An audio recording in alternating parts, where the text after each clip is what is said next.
Hey, what's up, guys? Joker here.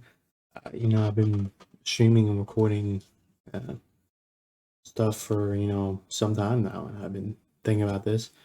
Wanting to walk through what I do and what I use. So I use OBS Studio to both stream and record, to put up videos on YouTube.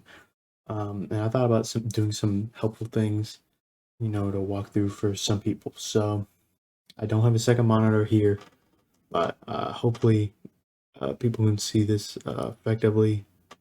Try to stretch it out as big as I can to help out, because if I do it in a full screen, it will kind of go like Inception and be actually worse than it is here. But first thing is this setting. So don't really worry about general. It's like, okay, so stream. Okay, so pick whichever service you want, Twitch, YouTube, whatever. Log in, do your thing, and that's fine. Let me see something. Okay, yeah. And then you come in here, output. Usually the thing will default to what you want. The higher bit rate, the better quality of the video and stuff like that. I kind of just let the thing do it itself. It's automatic. It's better. So you see here that hardware, the encoder is NVENC. That is basically it's using your GPU. So if you have a really good GPU, and specifically in the video one, I would use that. So I have a 3070. I use NVENC.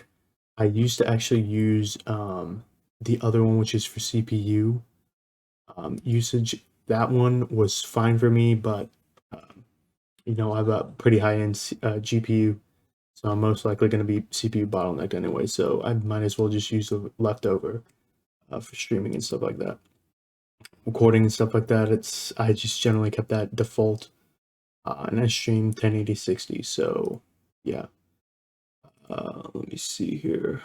Hopefully I didn't leak anything, but yeah, out of all those, that's usually um, a good thing. Now here, OBS Studio, there's a thing for recording where it's like automatically convert to MP4.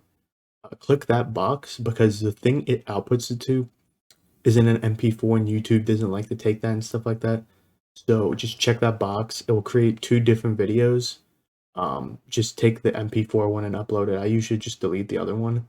I don't know why it creates two, but like when it's like automatically converting it to MP4, but you have to click that button in order for it to actually create an MP4. By default, it is unchecked, so just watch out for that in general.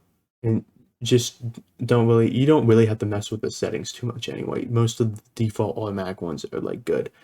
Like I said, if you usually when you open OBS Studio, it will scan your hardware and stuff like that and determine what is best for your specific hardware.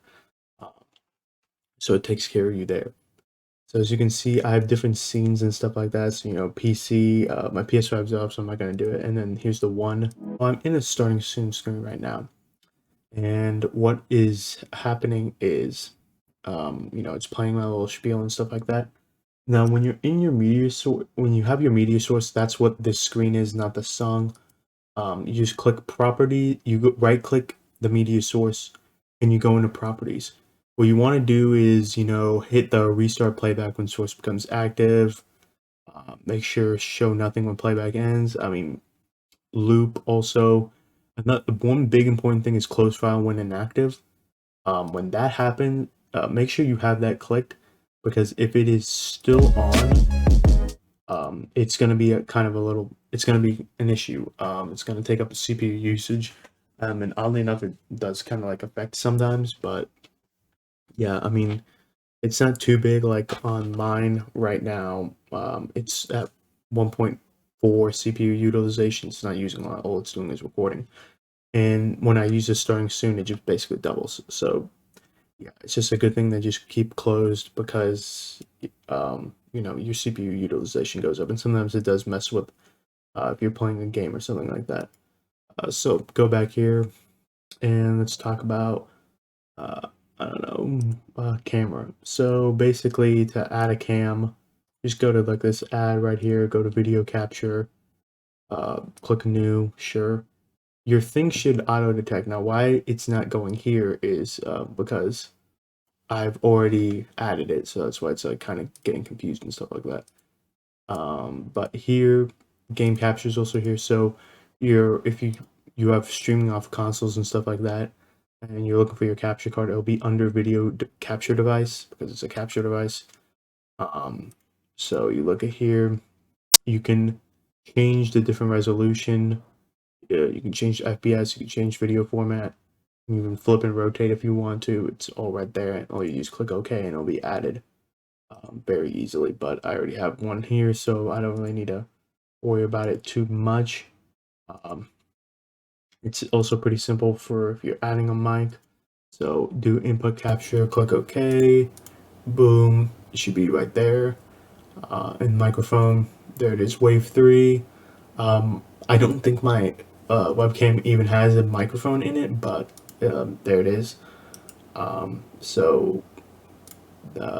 you can also do this, right click, rename it to whatever you want. You know, it makes it easy if you have multiple different things, especially video capture devices. I kind of name one Elgato, and then it's like, okay, here's my cam, stuff like that. And then here you can go and add. There's your media source right there. There's and the media source, it has to be this is also an important thing. Media source usually is something that you download, have locally. When you click this, you go find in your downloads, click it, boom, there it works through. If you delete that download, it will be gone, and because it's trying to find that download. So that's just a pro tip. Window capture, I use that sometimes when I was using multiple monitors. Usually I think display capture is the better thing. And then you look at game capture. Game capture, I use that just for an example. My monitor is 1440p. Sometimes I would drop games down to 1080p and it would be messed up. So I would have game capture, and basically what I do is here, you're going to see it right now. I actually have a game capture right there. So that's actually a better thing. But if you have game capture above your display capture, it's going to pick up the game and immediately plunk it down in there, even if it's not 1440p. If you set it the game capture 1080, it will pick it up and display it better. So there's that. Alerts, pretty self-explanatory. It's kind of like the media share thing. You have to go find it, and it should work pretty easily too. So let me turn on my console just so I can just run through that as well. I mean, display capture, that's what you're seeing right now. That's my monitor. Game capture, that's just a game if you're capturing that or something like that. And like I said, you'd only use game capture if it's like a different resolution or something like that. Otherwise, you don't even really have to bother. You just do display capture. Lodge cam, that's just adding a cam, pretty self-explanatory. And then wave, I can actually go into this really quick. So some people like to go mess with stuff in your mic. So here it is. You add a filter, and it's boom. You can add a noise gate. That's like, you know, there has to be a certain amount of sound before it picks it up. Suppression, that's kind of knocking out different things around it. So like for example, like a mouse click or a keyboard. This RN noise, it uses more CPU, and it's way better than the Speaks. I used to use Speaks.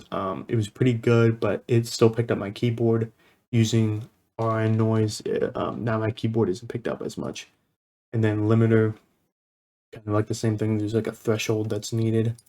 So yeah, there's a lot of tools in there. You can also do gain, compressor, whatever you like to tweak it. And some people like to go really hard in there and tweak and stuff like that. Also, there's scene transition, which is right here. It's more obvious in OBS Studio. You can do whatever you want, swipe, cut, fade. It doesn't really matter, whatever you want. And then duration right there, very easy. Define. Since it's having a little problem, I just plugged it in and out, and now you just do this, you go add, scroll down, boom, there it is, just like that. Now you're probably asking, where's my cam? And that's because it's below my video capture, so you have to just put your cam on top of everything. It's the same thing kind of like here, why my cam is up on the top is so it's not behind everything. That's also why game capture is on top of display. That's an important thing to just keep in mind. because yeah, if it's behind a capture, they're both captures, so they both consider themselves the same thing. Just make sure it's like on top, so it's not like bothering and stuff like that. But boom, there it is, and there it goes. I don't know, like the Elgato is just it just likes a certain USB port in my thing, and it's not because I'm plugging it into a USB 2. I was plugging it into a USB 3, so it just does that sometimes. But yeah, I mean, that's just some of the things I was thinking about. I know there's a lot, but this is kind of just like a little feeler, little intro. This is just some helpful tools that might make it easier on some people. You know, I think honestly, to be honest, the converter to MP4, that's is a weird thing, and it might help people a lot out too. But yeah, I'm gonna call it there. You know, leave a like and subscribe. Really helps out the channel. Leave a comment. You guys have anything helpful that might be helpful? I mean, that might be helpful to people. You know, anything that you thought was like, oh wow, I didn't even know that was in OBS Studio. I know this is specific to OBS Studio, but if you use Streamlabs is literally like the same thing. It has a lot of different features. It has a lot of the same features. Has some different things. Um, but does in the UI it looks a little different, but it's really the same thing, especially when you add stuff and you're adding scenes and stuff like that. But yeah, leave it there, and thanks for watching, guys. See you later, and hope it helped. Bye.